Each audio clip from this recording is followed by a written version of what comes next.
নমস্কার, কেমন আছেন সবাই? আপনাদের বর্ণির চ্যানেলে স্বাগত জানাই। আমরা দুদিনের প্ল্যান করে ঘুরতে চলে এসেছি।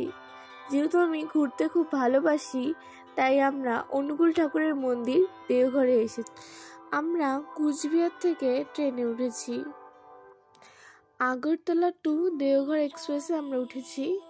যেহেতু আমরা দেওঘর যাচ্ছি, এখন আমরা ট্রেনে করে যাব। রাত্রে আমরা প্রায় বিহারের কাছাকাছি চলে এসেছি। আর কিছু পথ আমাদের দেওঘরে যাওয়ার।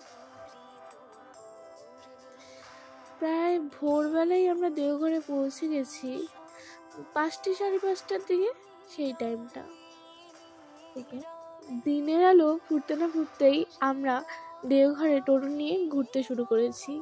এটা মন্দির, এবং মন্দিরের ঠিক সামনেই, বেশিটা দূর না, একটু হেঁটে গেলেই আনন্দবাজার, যেখানে প্রত্যেকটি গুরু ভাই বোনেরা ওখানে খাওয়া দাওয়া করে, প্রায় প্রতিদিনই খাওয়া দাওয়া করে।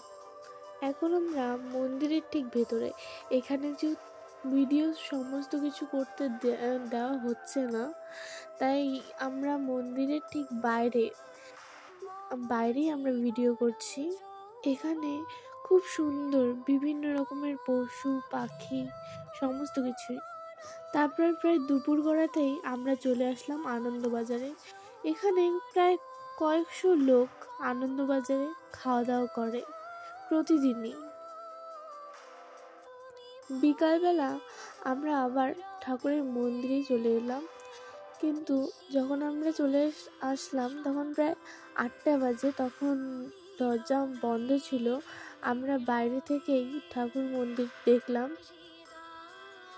আমরা আবার আনন্দবাজারের উদ্দেশ্যে এবার রওনা দিব।